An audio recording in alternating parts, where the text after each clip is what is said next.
Some of you might hate EVs, but can this brand new electric vehicle actually be considered as a real 4x4? Now there are three possible reasons of why you might not be considering this in your top 3 choices for your next 4-wheel drive purchase. But there are 2 reasons of why you should be considering it for your number 1 pick. In this video, we're going to test this vehicle.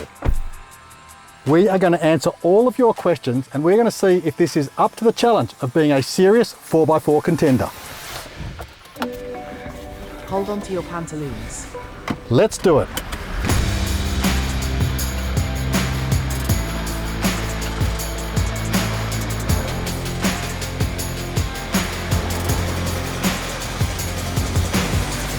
Today we're heading out of town on another off-road adventure, just like any other day.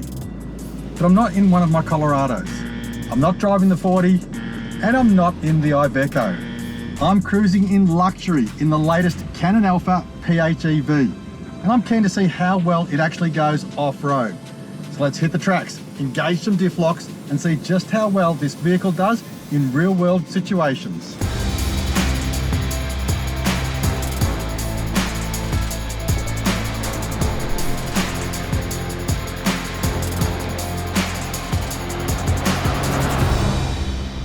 Today we're heading to Tallarook. It's one of my favourite destinations for 4-wheel driving, just north of Melbourne, and it's a state forest.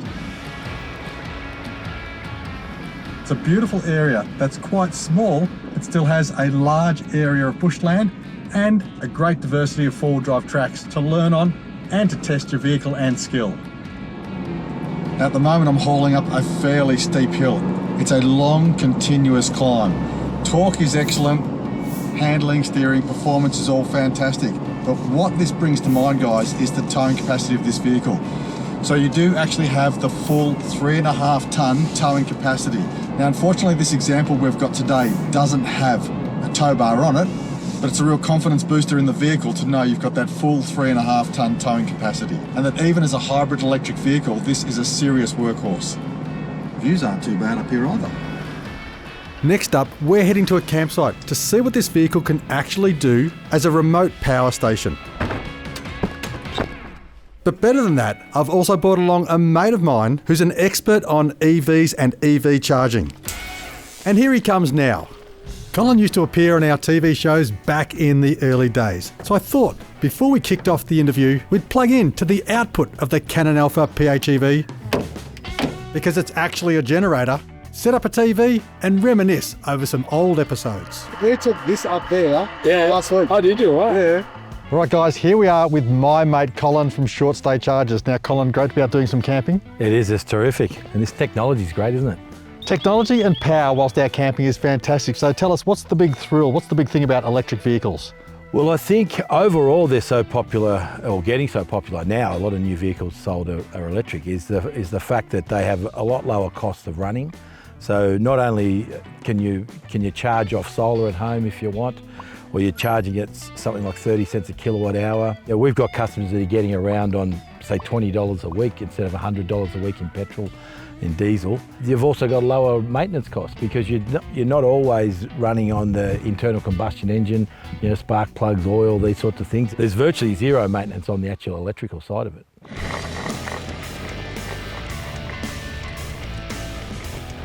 These days, everything is electric, but the fun doesn't have to stop when you get to camp. Today, we're charging our electric scooter. We're powering up our electric skateboard.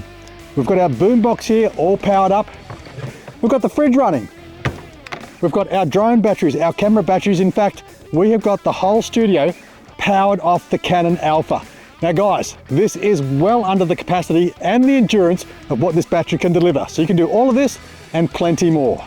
Now talk about that bigger battery. You've got that bigger capacity for when you are driving. Yep. You've got the bigger capacity when you're camping. You've got the bigger capacity if you're a tradesman, using it for work, using it as basically a generator. Yep. And then you've got it for blackouts at home. It'll actually power a house. The Alpha's actually got 37 kilowatt battery, but it's got, I think it's 3.3 kilowatt AC out. Now, a normal power point at home is only 2.4 kilowatts. So if you take one power circuit at home, that's around 3.3 kilowatts. So if you consider in a blackout what you might plug in, You can keep the fridges going, keep the TV and internet going to keep in touch with what's going on. And if it gets down, go for a drive. It charges itself. Most people, especially four-wheel drivers, are concerned about range. And let me just tell you that with the combined range of the fuel tank and the battery in this particular vehicle, it's some serious range. In terms of pure EV range, the current best-selling PHEV in Australia gets 49 kilometres. The closest Chinese competitor gets 80 kilometres, whereas this Cannon Alpha gets a whopping 110 kilometres of pure EV range. But when you compare it to proper four-wheel drives with low range and front and rear diff locks, there's nothing electric to even compare it to. And it's just a further indicator of how this vehicle's been set up a little bit differently with performance, capability, and some special characteristics in mind. Now guys, you've probably noticed something a little bit odd with this vehicle. In the back of the tub, in the tray there, we've actually got the spare tyre, which temporarily is mounted to the middle of the tub. Now, when I say temporarily, this is one of 3 of these vehicles, this specific model in Australia. So part of the trade-off of that bigger, better battery we've spoken about is having no room for the spare tyre under the vehicle. And that's not a bad thing. Most four-wheel drivers don't want to have to access that spare tyre when they're off-road, especially when it's under the vehicle. And the compensation of having that much bigger capacity battery is well worth the value of that. But at this stage, there are going to be 2 options. One, the vehicle doesn't come with a spare tyre, it actually comes with a tyre repair kit, which is one way to solve the problem, save weight and not interfere with the space of your tub. But the second option is that they are going to actually supply as a free upgrade the spare tyre. So you're not paying for it, but you still can have the spare tyre if you want it. Now I've already got in my mind a few solutions of how we could easily and quickly mount that tyre and minimise the impact it has on the tub space. Today for us carrying a bit of a load, it's not really such a drama, but I can tell you for a chippy, for somebody wanting to move house, for somebody wanting a bit more from the carry space of their vehicle, that spare tyre would be an issue in the middle.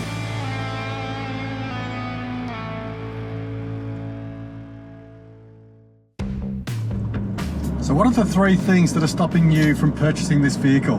Well, one of them, the first one, has got to be the stigma. There are 2 parts to that. The first part is that this vehicle is made in China, and the second part is that it's made by Great Wall. Let's tackle the second one first. The original vehicles made by Great Wall were definitely questionable, but they were a starting point. When Great Wall transitioned from Great Wall to GWM, it was a major transition in design, function, manufacturing and quality. And I can tell you firsthand from driving these vehicles, I've driven the Tank 300, 400, 500 and 700. I've driven many variants of the Cannons. I've been to the factory in China and I've had a fair bit to do with writing articles and reviewing these vehicles in particular, and I've been nothing but impressed by the quality from day one. These vehicles are at a whole new level. So the quality, the function and the capability, as we're seeing today, is definitely right up there with the best of them. Now the stigma of being made in China. What are your thoughts on people who are resistant to buying one of these based on the stigma of it comes from China? I'm in my 50s and I can remember the Japanese having the same stigma. Like when I was, in my early teens, mid-teens, push bikes were coming out of Japan and everyone saying, oh, they're Japanese, rah, rah, rah. I mean, the acceleration of quality control and technology and price and things, that the development of it these days, if it took Japan 20 years to master it, China's done it in 5 and 10 years. Like you can have your political stuff, but if you just bring it down to, do your research on a car brand and the manufacturing of it, have a look at the build quality and make your choice, because most things are out of China now. What's the difference? There are award-winning designs in the engines, the transmissions. Many of them are running the same transmissions that some of your favourite vehicles have been running for years. Many of them are running Borg Warner components, a globally recognised quality brand, in the transfer case and the differentials. Gone are the days of copy, copy, copy. We are actually seeing world-leading innovation and design coming out of China. These vehicles are well worth taking a look at. We're just at the end of summer here in Victoria. There has not been a lot of rain and these rocks are as dry as they are going to get. So they're offering plenty of traction, but it's still a good test for this vehicle in stock standard form.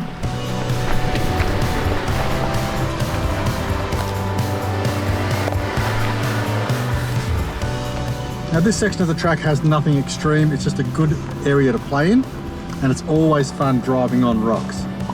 Suspension articulates well, and remember you've got that coil rear end, so front and rear coil setup. The thing is nice and supple and gives us plenty of control. It just walks over the terrain. The low range is also a nice controlled slow crawl, so it's very easy to point the vehicle in the direction you want to go. You've got plenty of time to turn the wheels, and there are no issues with picking lines. The central screen is fantastic with the camera setup. It's got a number of views that you can use to see where you're going and what you're doing, which is great in this slow, tight four-wheel driving, and it automatically kicks in when there are some closer, tighter obstacles around you. For a factory setup vehicle, it actually drives quite nicely over the terrain, and especially the rocks. The suspension's responsive, not too soft and not too stiff, and you really do get that extra comfort and suppleness with the rear coil suspension. The steering has a really positive feel through it. It does exactly what we're asking it to do, and the vehicle is actually a real pleasure to drive off-road. So the difference you've got with that true low-range transfer case, you've got that nice, slow, precise control, and you've got the torque to match it. Even whether you're running off the petrol, the electric mode, or the combination of the two, will give you plenty of torque, but it is amplified again, which really brings the power and control down into that lower rev range for far more control, far more maneuverability, greater control over your traction, and the ability to get torque to the wheels at much lower RPM. So it's all working quite well on this easy stuff. Let's see if we can find something a little harder. The second thing that I think holds people back from purchasing this vehicle as an off-roader is actually the interior. The inside of these vehicles is surprisingly good, and it's not just the quality, the layout, the fitment overall, it's the sheer luxury. These are just beautiful inside. The colors, the tones, the access to all of the equipment, controls, everything makes this vehicle look more like a luxury car than it is a hardcore off-roader. And whilst I don't necessarily see that as being a negative, in some people's minds, they can't see themselves getting this sort of interior dirty or working it hard. I think people have just got to come to understand that newer vehicles these days, everything about them is setting a new standard, and we've got to break away from that old school commercial type of vehicle and treat yourself. Enjoy some luxury, and remember that you deserve it.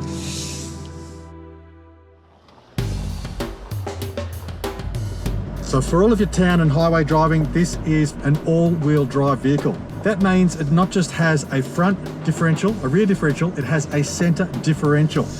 So just as you do for your front and rear axles, it has a differential in the transfer case that differentiates the drive to the front and rear axles. If you define it in the reality of a four-wheel drive, it's a one-wheel drive vehicle, which basically means if one wheel loses traction, if one tire lifts off the ground, you effectively have all of the power from your engine, all of your torque going through that one tire that's in the air, spinning with no traction. So the way to bog an all-wheel drive vehicle is simply just to jack up one tire, and you can do that in any car park in the city. But what this vehicle has that sets it apart from an all-wheel drive is that it does have a functional transfer case. And using the mode switch in the center console here, I'm able to dial in 4H, which all that does is lock the center diff lock and give me proper four-wheel drive traction. The next level we've got, which we haven't engaged yet, is 4 low. So we can actually change the ratio in the transfer case to 4 low to bring our torque, our power back down into a lower rev range, and to give us more control over the vehicle, and allows us to take on much more aggressive terrain and challenges. But at the moment, we're in 4 high, center diff lock on, and we are climbing up this gentle slope with no dramas at all.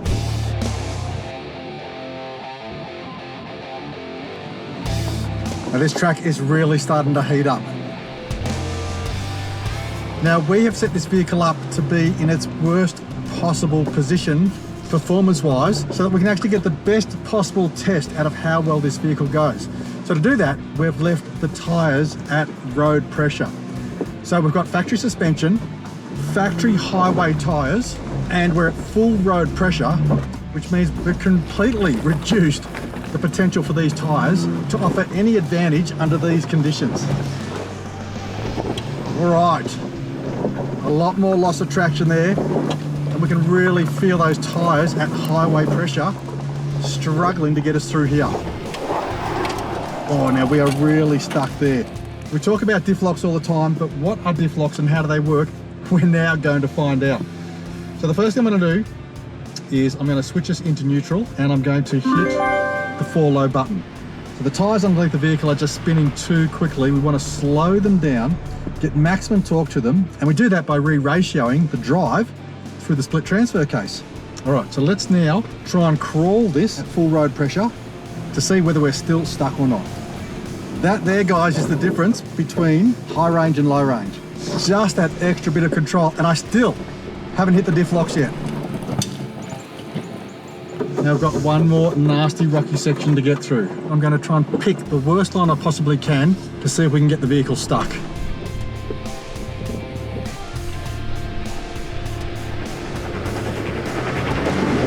We've got it stuck. And this is where a vehicle fitted with front and rear diff locks is actually the only type of true four-wheel drive that there is, because now we have locked center diff, locked front differential, locked rear differential. All 4 tyres have to turn at the same speed. So we've got equal torque, equal power going to all 4 tyres, and let's see if that makes a difference. Oh, and what a difference it makes. It just pulls us up and over that obstacle. So for straight line traction, there is nothing better in a four-wheel drive than low range transfer case and locked front and rear differentials. And guys, the setup in this Cannon Alpha is just precise. It's perfect. It's what you would expect from any good basic four-wheel drive system.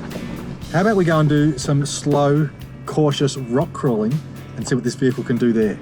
So in my mind, GWM as a manufacturer are actually committed to off-road enthusiasts. They are building a true, reliable, capable and quality four-wheel drive system that is designed to do exactly what us four-wheel drivers need a system to do. And that for me is something that's worth being excited about, because realistically, guys, across a lot of manufacturers in the world, we aren't seeing a lot of that these days. Sure, there's the trade-off of the independent front suspension, but as far as the four-wheel drive system goes, you are overcompensating for the lack of capability with the IFS by incorporating the front diff lock. All right, now with this vehicle, what are some of the standout features that make it different? Electrically, it has a big battery for a hybrid. That's going to be one of the big things, whether it's for camping or even tradies. But certainly for camping, you'll be able to do a long run like we do to get places. You can run around all weekend. It also has the ability to charge from its internal combustion engine. So if you're out for a couple of weeks, when you go for a drive, you can charge your battery and you can still use your battery while you're at camp. It's got what's called vehicle to load. Not all cars have that. Campers would know it as an inverter, but it doesn't actually, it uses the car as the inverter and you just plug all your 240 volt accessories into it. Well, I mean, you could put your hairdryer in there, Simon. I could. That's not a hairdryer. That's a hairdryer. And that's somebody with hair.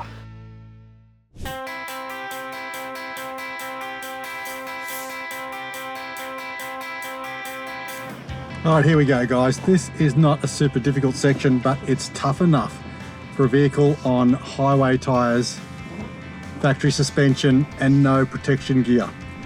I really want to return this vehicle without any scratches, dings, bangs, damage, or broken bits. So it's really important that we're very careful through here and we pick the right lines. Doing great so far.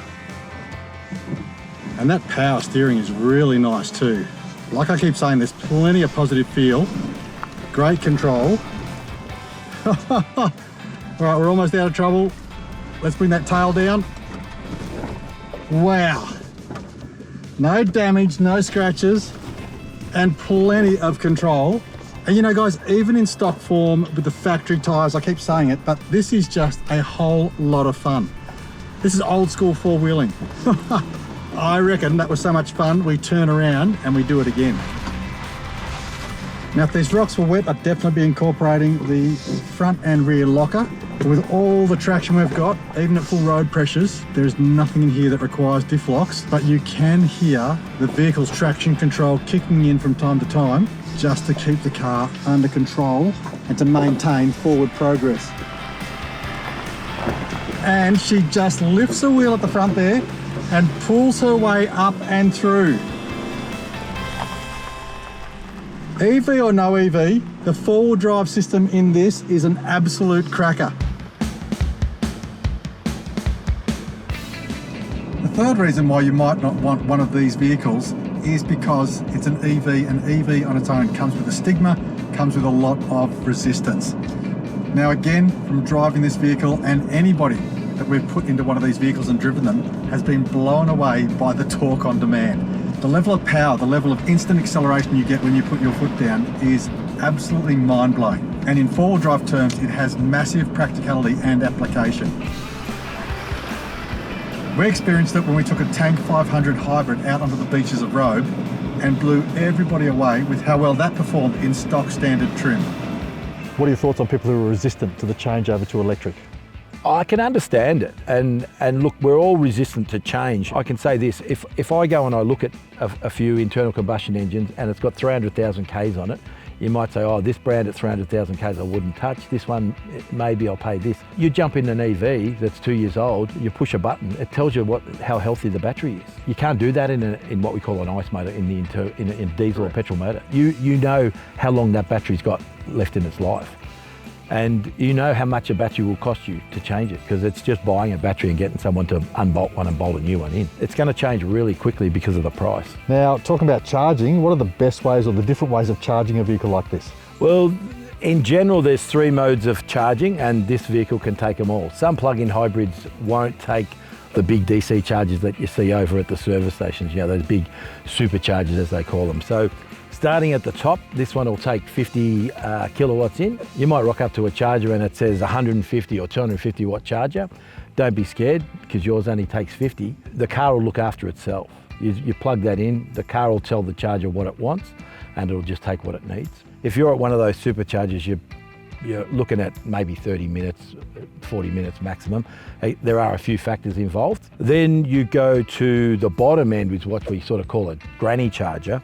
And that's the one where you just plug that into the wall at home, your normal 10 amp outlet, and it plugs into the same socket that you have on the car. It's going to take around 7 hours, 6 hours to do the 30 to 80%. What we believe is the ideal, because that's what we focus on, is the charger at home or at your business that's on the wall. It'll charge this car as fast as it'll charge, which is 7.4 kilowatts. And you just basically walk up, plug that in, go inside, do whatever you normally do. In the morning you come out, your car's fully charged, or even at work, get to work in the morning, plug in. By the time you're going home, it's fully charged. That's called a wall charger. In generic terms, it's a wall charger. So taking on board all the things that we've discussed, the 2 main reasons of why I think this should be one of your top contenders for your next four-wheel drive workhorse crossover touring vehicle are firstly the overall performance and build quality of the vehicle. Not only is it super capable, as we've proved with the front and rear diff lock, center diff lock, its four-wheel drive capability, but it's luxurious, it's comfortable, it's easy to drive, it's got plenty of grunt, and it's certainly a lot of fun. And secondly, it's the electrical performance. It's having that longer battery that gives you that extra range, extra performance at campsite, and that extra security that you've got power for your job site or for your home in case of any natural disasters. So in my mind, guys, the PHEV Cannon Alpha is a bit of a success story and a vehicle well worth having a look at.